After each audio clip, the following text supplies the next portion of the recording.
Sapiens living bird part 5 तक हो गया था शायद, 5 लेक्चर ले लिए थे हम। Author scientist name written and after 6वां लेक्चर है ये। और 6वें लेक्चर में हम बात करेंगे सबसे पहले पढ़ाया कहाँ तक था ये दिखा होमो दो सबसे पहले। Sapiens Linn genus species author.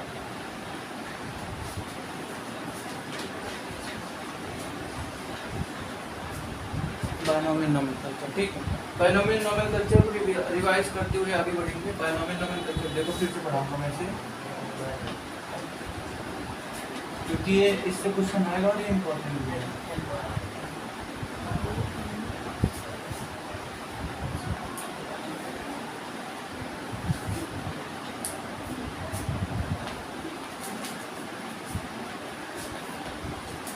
तुम लोग को सिर्फ रिवाइज करना है, लिखना नहीं है, ठीक है ना। देखो बायनोमियल नोमेनक्लेचर में अब दो चीज आती है। पहला टी बायनो मतलब होता है दो, ठीक है, दो चीज आएगी। अब बायनो में पहला क्या आएगा? जीनस। पहला क्या आएगा? जीनस दूसरा स्पीशीज। स्पीशीज का पूरा नाम बताओ।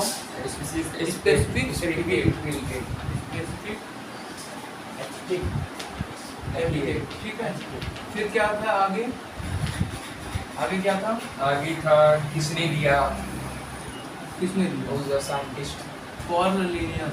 फादर ऑफ टेक्सोनॉमी, कॉर्नेलियस जो कि कौन है? Father Father of of taxonomy. Father of technology. Example दिए थे जीनियस और ठीक है। अब देखो रुको, इसमें एक चीज और लिखो। इनकी एक पब्लिकेशन है, पब्लिकेशन बताना है नीचे कहाँ तक आता है, नीचे कहाँ तक लिखना है। पूरा पब्लिकेशन है इनकी, एक बुक है पब्लिकेशन है, उस बुक का नाम लिख लो। नीचे नहीं लिखा है उस दिन, आज लिखो सिस्टमा नेचुरल।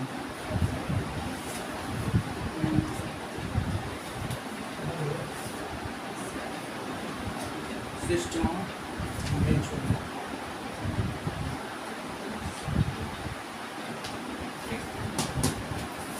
आज खाना लेकर आए। Systema natural. अब देखो एक चीज और लिखो यहाँ पे कि क्लासिफिकेशन जो होती है वो कोई नया टर्म नहीं है, ठीक है ना। It is not something new. देखो क्लासिफिकेशन,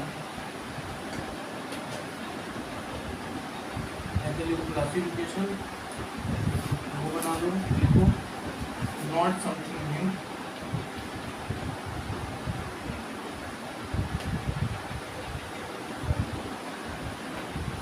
क्लासिफिकेशन क्यों हो रही है? वाई क्यों हो रही है? इसलिए हो रही है, that's why, because, that's why,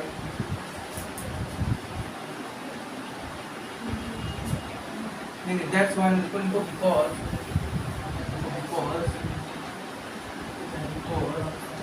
classification क्यों हो रही है? Because humans wants to know about evolution more and more, about evolution or history more and more.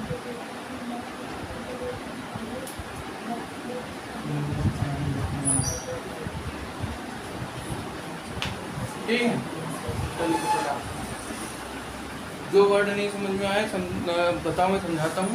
मैं इसको एकदम समराइज भी कर देता हूँ। देखो पीछे चलो, देखो बायनोमियल नोमेनक्लेचर में दो चीज़ होती है। नोमेनक्लेचर मतलब होता है नाम देना, ठीक है। बायनोमियल मतलब दो। पहले इधर समझ लो, फिर समझो पहले इधर। बायनोमियल नोमेनक्लेचर मतलब होता है नाम देना, ठीक है। और बायनोमियल मतलब दो। बायनोमियल मतलब दो होता है तो इसमें दो चीज़ आती है, जीनस और स्पीशीज। स्पीशीज में आता है स्पेसिफिक एपिथेट, जो उसका पूरा नेम होता है। ये कार्ल लिनियस द्वारा, साइंटिस्ट द्वारा दिया गया था। और कार्ल लिनियस जो है फादर ऑफ टेक्सोनॉमी है, और इनकी जो पब्लिकेशन है, बुक का नाम है वो सिस्टमा नेचुरल, ठीक है, ये जो लिखा हुआ है।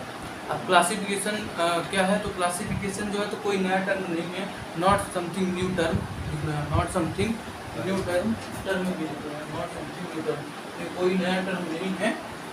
बल्कि क्लासिफिकेशन क्यों होता है? वाई ये क्यों होता है? Because humans wants to know about evolution more and more, क्योंकि जो ह्यूमंस होते हैं वो इवोल्यूशन को, हिस्ट्री के बारे में ज़्यादा से ज़्यादा देखो, तुम्हें भी कोई चीज़ की क्यूरियोसिटी होगी जानने की कि ये चीज़ क्यों होती है, पानी क्यों गिरता है, धूप क्यों होती है, मतलब ऐसे ही तो ह्यूमंस बहुत चीज़ें जानना चाहता है, ज़्यादा से ज़्यादा चीज़ों को जानना चाहता है, इसीलिए क्लासिफिकेशन हुआ अलग अलग, क्योंकि हम बहुत सारी चीज़ जब जानना चाहते हैं तो हम इसको अलग अलग चीज़ में बांटेंगे। अब देखो, ब्लैक बोर्ड हो गया, व्हाइट बोर्ड हो गया, ग्रीन बोर्ड हो गया, कितने प्रकार के बोर्ड हो गए, तो हम उसका क्लासिफिकेशन कर रहे हैं ना, वही मतलब है यहाँ पे उसका। इसको फटाक से लिखो जल्दी से, जो नहीं लिखे हो, बाकी जो लिखे हो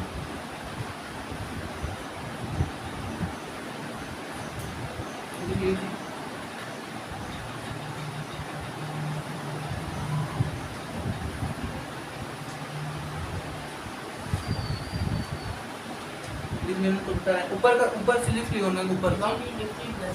हाँ नहीं, पूरा टेंस ही, पूरे टेंस का ही लिखना है, नहीं बनेगा तो लास्ट में मैं लिखाऊंगा। हाँ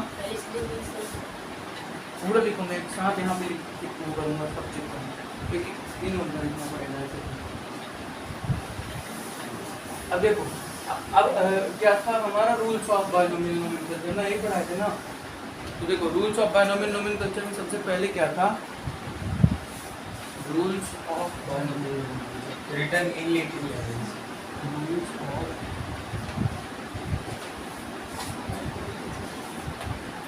बायनोमियल नोमेनक्लेचर, ठीक है। तो सबसे पहले मैंने इसको जो है तो ट्रिक के माध्यम से चीज बताई थी, वो ट्रिक है आई लॉस्ट यू, ठीक है। यहाँ से नहीं भी कर सकते हो, जो तुम उसको सोच रहे हो वो कर देना, आपको यहाँ लव सोच रहे होगे ना तुम, ये लिखाया हूँ मैंने, दोनों हो सकता है, तो मुझे तो सिर्फ एल से मतलब है। रिटेन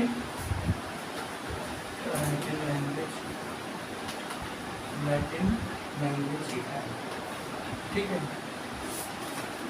आई से हो गया printed italic form, italic form, and इसका मतलब क्या हो गया, अंडरलाइन, अंडरलाइन सेपरेटेड, सीक्रेटली। जब हम हाथ से लिखेंगे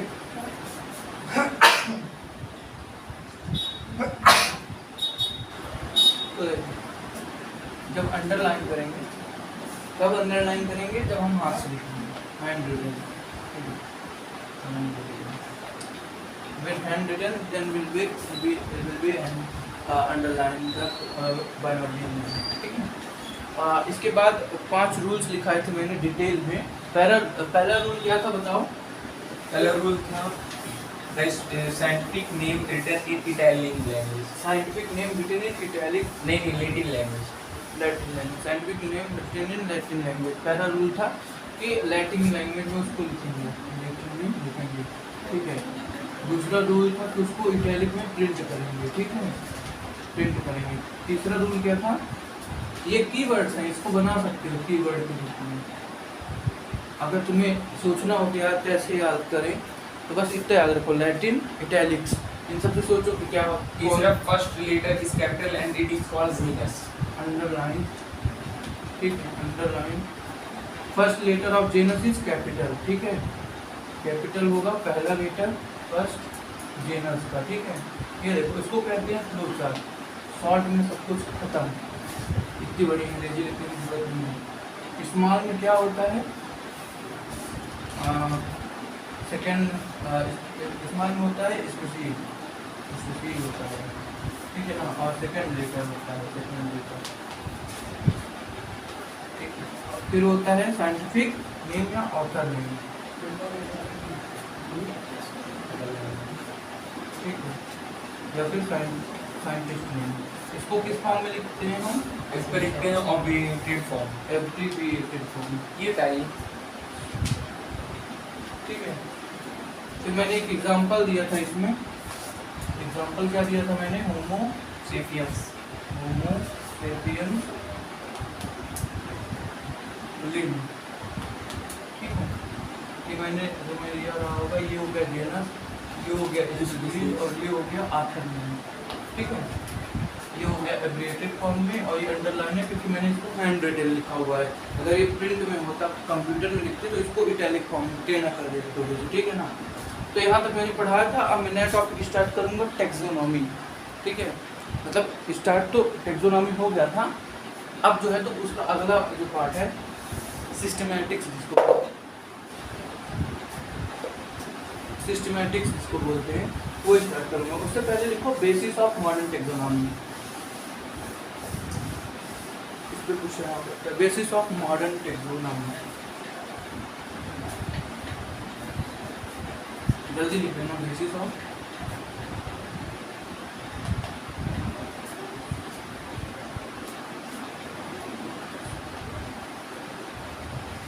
मॉडर्न टैक्सोनॉमी, ठीक है। इसमें पहला क्या होगा, देखो पहले में लिखो internal and external structure along with structure of cell.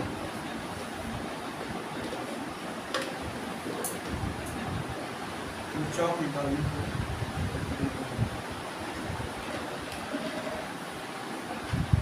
Internal and external, internal and external structure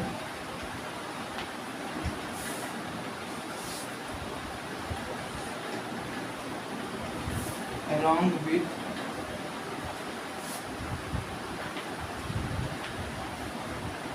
structure of cell, ठीक है।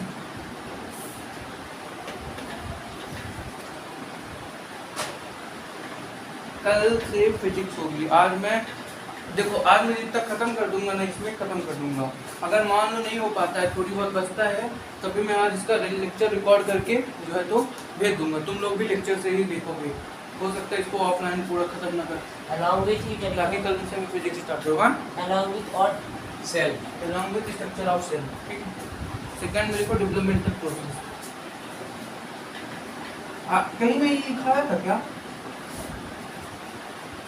मैंने कहीं इस तरह की चीजें लिखाई हुई है कैरेक्टराइजेशन में, हाँ। और थर्ड है इकोलॉजिकल इंफॉर्मेशन, ठीक है। एनसीईआरटी की कोई भी लाइन छूट नहीं रही है। इसके बाद अगर तुम एनसीईआरटी पढ़ोगे ना, वो तो कहोगे कि सब कुछ तो पहले ही पढ़ चुका हूँ, पढ़ने की जरूरत क्या है। जल्दी लिखो, जल्दी जल्दी जल्दी।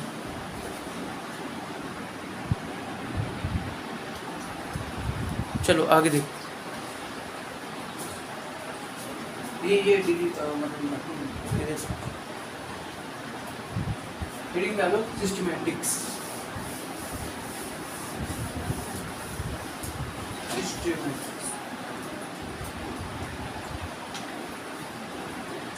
इम्पोर्टेंट है क्वेश्चन आपका, ठीक है ना। डाल लेना रीड करके।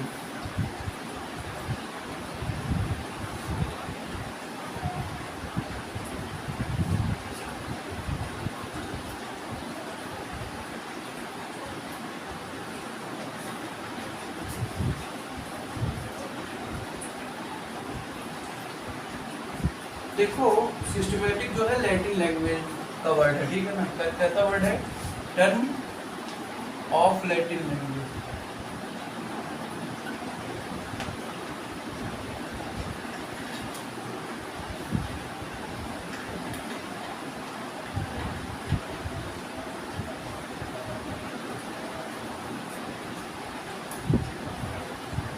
अब लिखो, ये दो शब्दों से मिलकर बना होता है। पहला टैक्सोनॉमी, दूसरा phylogeny. Taxonomy and second word phylogeny.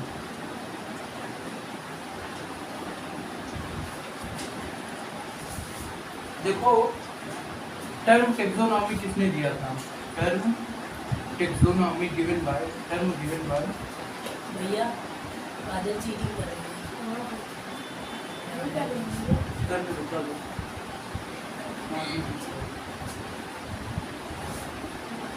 AP depend इसका किसका टर्म है? एपी डिकन डोले का टर्म। देखो इसको कैसे याद करना, देखो चंदोली, चंदोली, मंडोली, इसको ऐसे ही लिखना, ठीक है ना, जैसे मैं लिख रहा हूँ मंडोली, कंडोली, मंडोली, एपी डिकंडोली।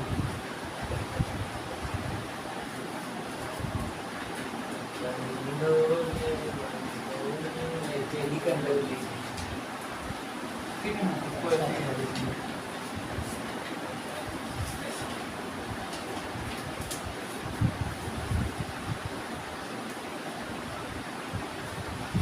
अब देखो ये ग्रीक वर्ड है, टेक्सोनॉमी कैसा वर्ड है?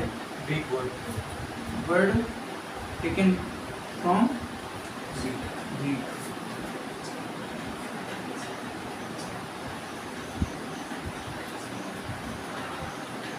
कैसा वर्ड है? ग्रीक वर्ड है, यूनान।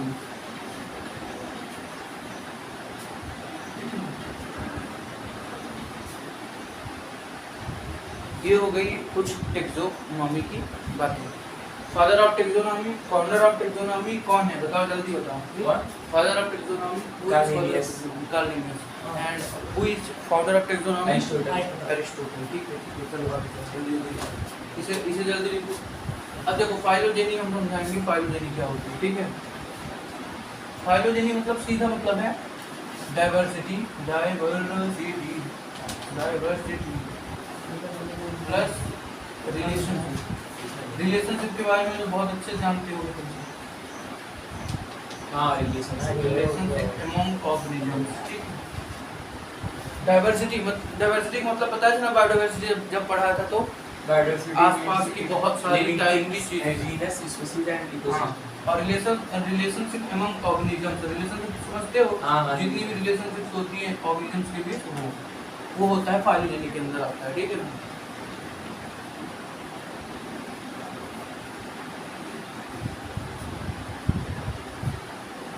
लिख लिए, जल्दी लिखो। Diversity plus relationship among organisms. अब फिर लिखना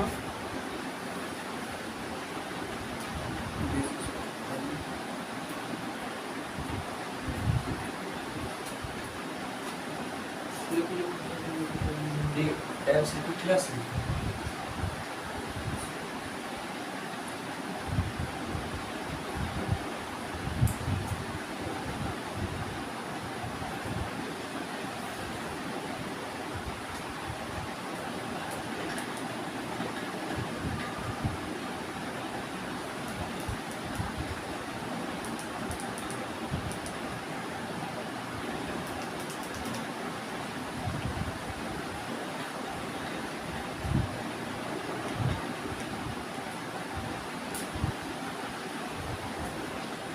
हो गया।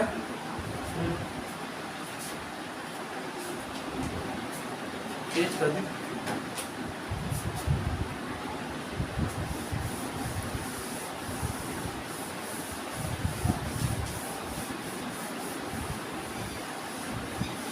अब आगे लिखो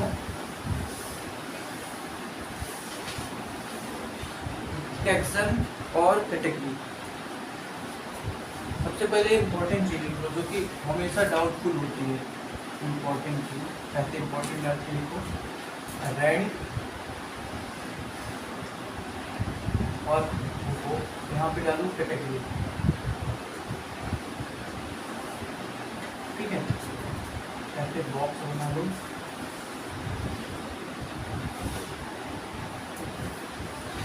और ऐसे लिखो रैंक का मतलब होता है कैटेगरी, इसका मतलब होता है टैक्सन और इसमें होता है टैक्सन, ठीक है। रैंक टैक्सन करते हैं, it is the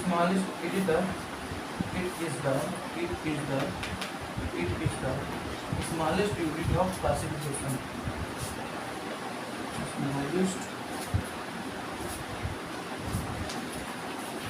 of classification, ये सबसे छोटी यूनिट होती है क्लासिफिकेशन की। Rank further denotes further exam में यू लगाए कि ई लगा हाँ एग्जाम में OLDAX फर्दर डिनोट्स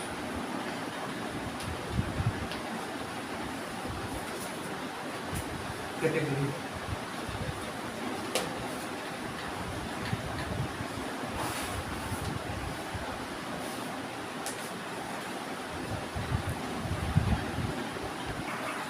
चलो चलो इसको लिखो जल्दी से यार, नेक्स्ट पेज। फिर इसे हम इरेज करते हैं और हम लिखते हैं अगला।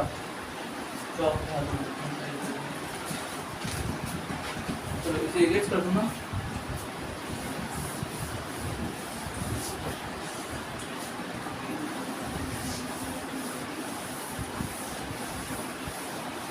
अब क्या करना है, हेडिंग डालो। सबसे पहले हेडिंग डालो तुम लोग टेक्सोनॉमिकल हायरार्की। हाँ, टेक्सोनॉमिकल हायरार्की क्या होती है उसको हम समझेंगे। रिकॉर्डिंग चालू है ना? देखो टेक्सोनॉमिकल हायरार्की। हाँ, सबसे पहले ये लिख लो यार, क्लासिफिकेशन। अरे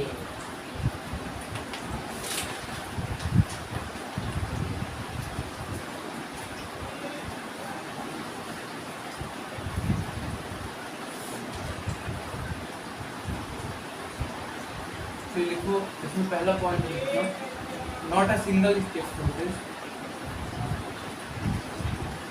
एनसीईआरटी की लाइन कवर होनी चाहिए।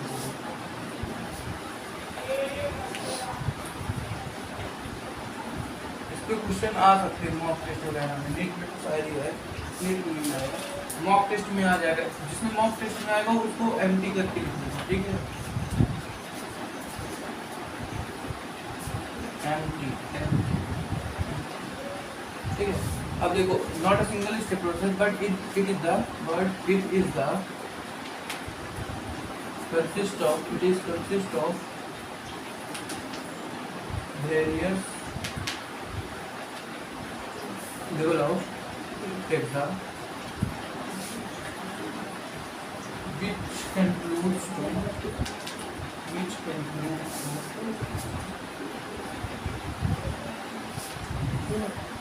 better taxonomical hierarchy।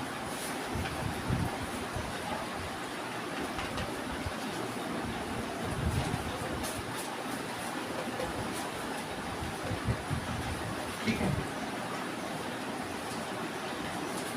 Taxonomical hierarchy बनाते हैं। अब ये टेक्सोनॉमिकल हायरार्की होती कहाँ से शुरू होती है? Species, genus, family, order, class, phylum. अब यहाँ पहुँच चुके हैं, ठीक है ना? इसको पढ़ेंगे, species, genus, family, order, class, phylum को। इसके बाद हम आगे चलेंगे।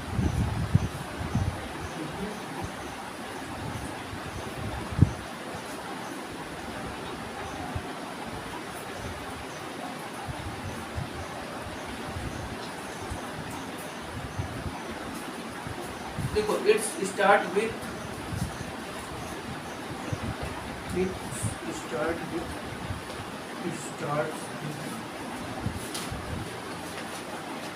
स्पीशीज।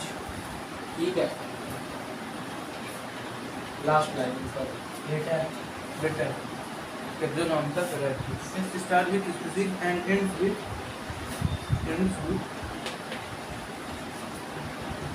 फाइलम या फिर किंगडम लिख लो।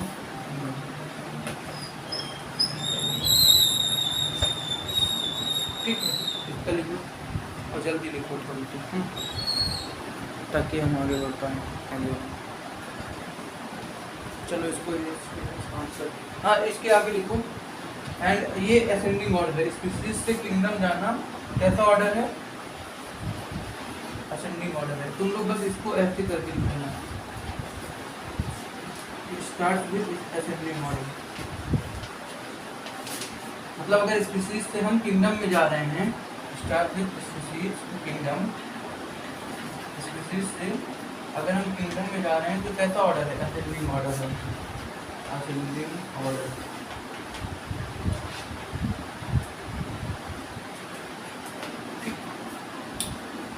फाइलोजेनी में एक और चीज लिख लो, जहाँ पे मैंने लिखाया था कि सिस्टमेटिक का मतलब फाइलोजेनी है और प्लस वो है टेक्सोनॉमी है।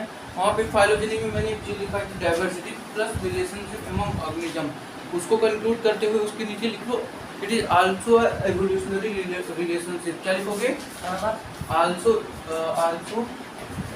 कॉल्ड एज एवोल्यूशनरी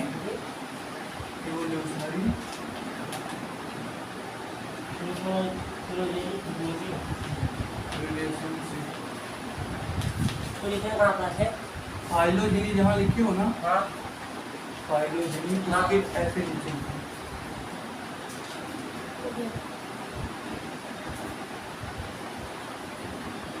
सेंटेंस बनाओ फिर से।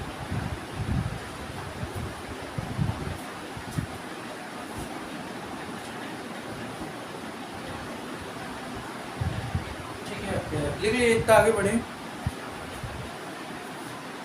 लिखिए।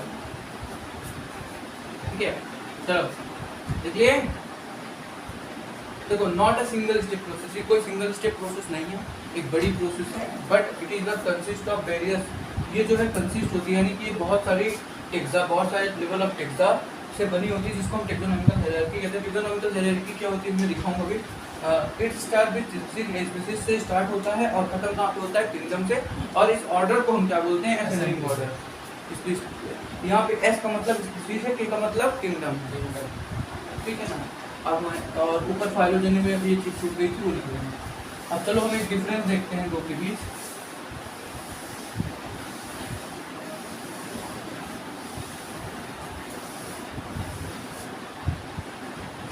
या फिर एक चीज और लिख लो सबसे पहले, फिर इसके बाद डिफरेंस स्टार्ट करते हैं। लिखो कैटेगरी, हेडिंग डालें। कैटेगरी, हाँ हेडिंग। अभी रैंक के बारे में लिखा था हमने, अब हम कैटेगरी के बारे में लिखेंगे। ठीक,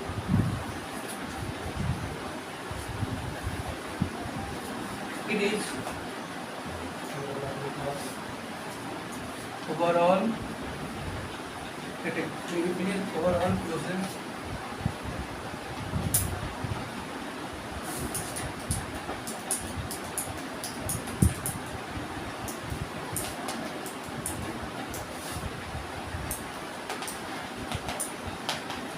देखो इसका क्या मतलब है। देखो रैंक जो होता है ना और टेक्सन जो है एक छोटी यूनिट है, स्मॉलेस्ट यूनिट है, ठीक है, इसलिए वहाँ से इस चीज़ें स्टार्ट होती हैं।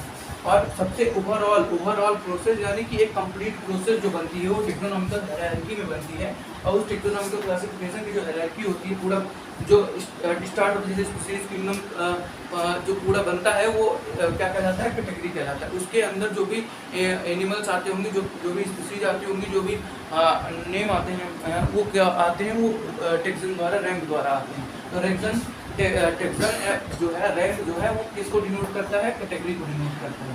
इसीलिए टेक्सन किसको डिनोट करता है? कैटेगरी को, क्योंकि ये स्मॉलेस्ट यूनिट है, स्मॉल है, ठीक है ना। और ये क्या है?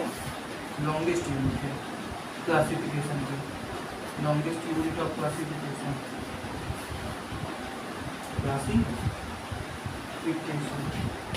ठीक है। And it is the smallest unit of classification. यहाँ पे क्लासिफिकेशन को शॉर्ट फॉर्म में लिखा है, पूरा लिख सकते हैं, ठीक है। जल्दी से लिखो। इसके बाद हम लोग थोड़ी सी डिफरेंस दिखेंगे, फिर आगे बढ़ेंगे।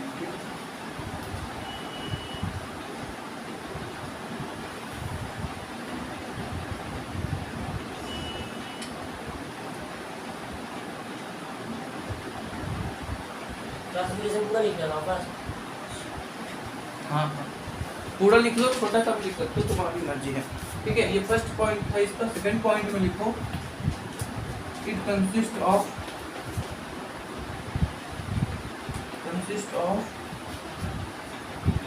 जो टेक्सोनॉमिकल, यहाँ पे टेक्सोनॉमिकल कैटेगरी लिख लेना ना, टेक्सोनॉमिकल ग्रुप या category. It consist of ecological entities, ये इकोलॉजिकल इंफॉर्मेशन या एंटिटी पे बेस्ड होते हैं। पे बेस्ड होते हैं, ठीक है। It consist of ecological entities, और इसी के नीचे लिखना थर्ड नंबर डालकर, ठीक है। और ये इम्पोर्टेंट है, IMP डाल के लिखना। It's not H consist it's not made, it's not based on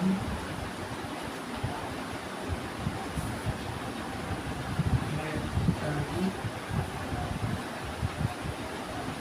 but based on morphological. It's not based on merely morphological character, morphological character. ये मॉक टेस्ट में आ सकते हैं, इम्पोर्टेंट लाइन NCERT की।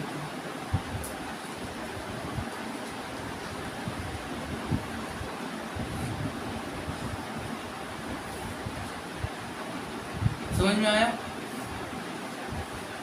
देखो एक बार फिर से कंक्लूड कर देता हूँ इसको। टेक्सोनॉमिकल ग्रुप क्या होता है? एक लॉन्गेस्ट यूनिट है, और यहाँ टेक्सोनॉमिकल ग्रुप डिग्री क्लासिफिकेशन की लॉन्गेस्ट यूनिट है, और टेक्सन रैंक जो है स्मॉलेस्ट यूनिट है, ठीक है।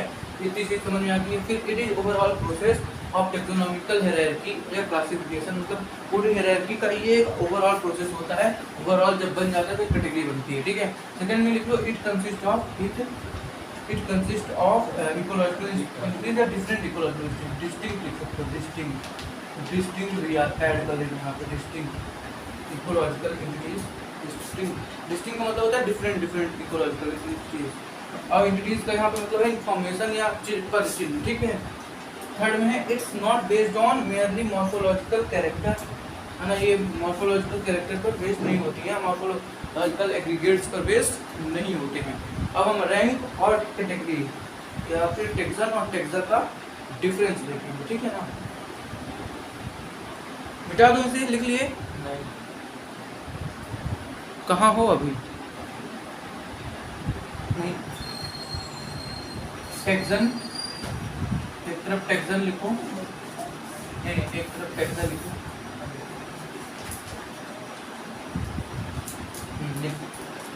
रैंक, जिसे हम क्या कहते हैं टेक्सन, और लिखो कैटेगरी, जिसे हम क्या कहते हैं टेक्सन। ऐसे बॉक्स बनाओ और डिफरेंस लिखो, और तुम देखो गलती क्या हुई है, एक बार तुम पूरा निकाल दो।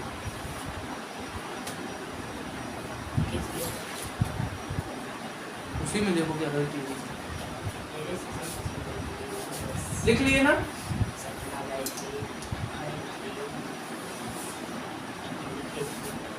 फर्स्ट पॉइंट डाल के लिखो इसमें, और ये इम्पोर्टेंट ठीक है ना। रैंक टेक्सन में लिखो रियल, इसमें लिखो एब्स्ट्रैक्ट, नाउन आ गया है। सपने जैसा,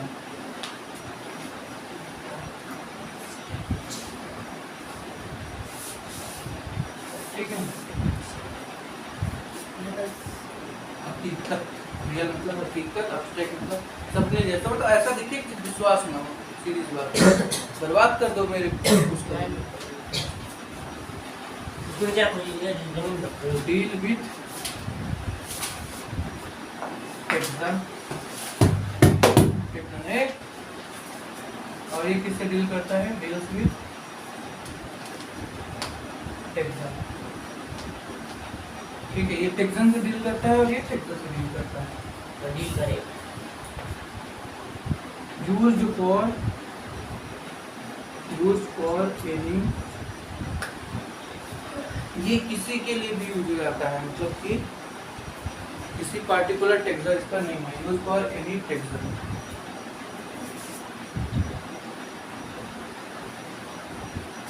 यूज फॉर स्पेसिफिक टेक्सर,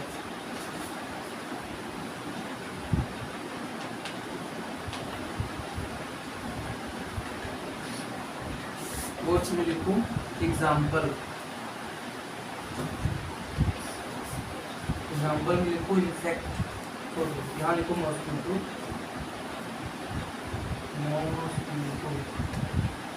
सेकेंड में लिखो बटरफ्लाई, और इधर लिखो एग्जाम्पल में इंसेक्ट। फटाक से लिखो इतना।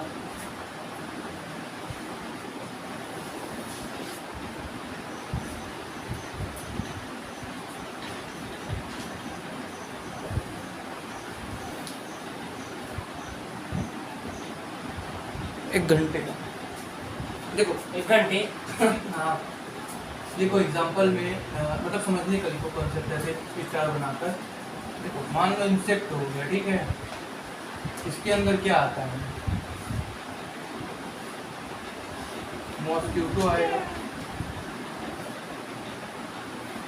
मॉस्किटोज, ठीक है, और क्या आएंगे, बटरफ्लाई वगैरह आएंगे, और बहुत सारी चीजें आएंगी, ठीक है ना। अब ये क्या हो गया, ये कैटेगरी हो गई, ठीक है, कैटेगरी हो गई, या फिर क्या हो गया, टेक्सा हो गया, क्या हो गया, और ये दोनों क्या हो गए, टेक्सन हो गए, या फिर रैंक हो गए, स्मॉलेस्ट यूनिट। तो देखो ये लॉन्गेस्ट यूनिट हो गई, लॉन्गेस्ट, और ये क्या हो गई, स्मॉलेस्ट। यही मैं समझाना चाह रहा था तुम लोग। अब समझ में आया ना कैसे स्मॉलेस्ट और लॉन्गेस्ट है? ठीक समझ गया। ठीक है, इंसेक्ट है जो कि लॉन्ग है, कैटेगरी है, उसको टेक्सा कहेंगे इंसेक्ट को। और जो क्या कहते हैं, जितने भी एनिमल्स होंगे उसमें छोटे छोटे, उनको हम स्मॉलेस्ट यूनिट टेक्सन कहेंगे। ऐसे ह्यूमंस में देख सकते हो, लिखो ह्यूमन लिखोगे वो एक टेक्सा हो जाएगी, कैटेगरी हो जाएगी, उसके अंदर जो मेल्स और फीमेल्स हैं वो क्या हो जाएंगे, टेक्सन हो जाएंगे या रैंक हो जाएंगे। ठीक है, समझ में आ रहा है ना? एक बार फिर से बताइए इसको। इंसेक्ट है एक बड़ी यूनिट है, तो उसको हम कैटेगरी या टेक्सा कहेंगे, क्योंकि कैटेगरी या टेक्सा क्या होती है, लॉन्गेस्ट यूनिट होती है। और मॉस्किटो और बटरफ्लाई स्मॉलेस्ट यूनिट होती है, टेक्सन, क्योंकि ये इसके अंदर आ रहे हैं, और बहुत सारी चीजें आ सकती है इसमें, मक्खी आ सकती है ना, और बहुत सारी चीजें। ऐसे ही ह्यूमंस मान लो, ये ह्यूमंस हो गए, ठीक है, इसको हम एक टेक्सा मानते हैं, ठीक है। इसके अंदर मेल आते हैं, फीमेल आते हैं, बच्चे आते हैं, बूढ़े, तो वो क्या हो जाएंगे, स्मॉलेस्ट यूनिट टेक्सन हो जाएंगे।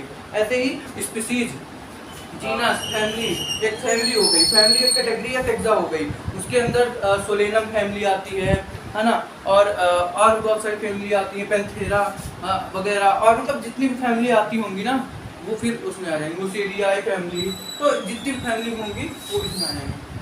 ठीक है, तो यहाँ पे इसको जो है तो अगला टॉपिक मैं स्टार्ट करूँगा, क्या, species, genus, family, order, class, phylum, और उसको लिखाते हुए टेक्सोनॉमिकल हायरार्की लिखाऊंगा। इसके बाद टेक्सोनॉमिकल हायरार्की स्पीसीज को समझाऊंगा, एक एक मतलब पर्टिकुलर जो भी हायरार्की हैं उनको डिफाइन करूंगा और समझाऊंगा और उनके एग्जांपल बताऊंगा। ठीक है ना। इसके बाद हम जो पहुंचेंगे टेक्सोनॉमिकल हायरार्की में पहुंचेंगे, मतलब टोटली कहूँ तो 1 घंटा और लग जाएगा इसमें, मतलब ये लंबी वीडियो जाने वाली है, और यहाँ पे खत्म करेंगे। पीवाईक्यू वाला सेशन जा चुका है लिविंग वर्ल्ड का, और एनसीईआरटी का जो लेक्चर है लास्ट में, एनसीईआरटी का पूरा coverage, NCERT line by line, उसका जो है तो कल आ जाएगा। ठीक है ना, आज ये पूरा हो जाएगा और कल वो वाला आ जाएगा। ठीक है, तो इसको खत्म कर जल्दी।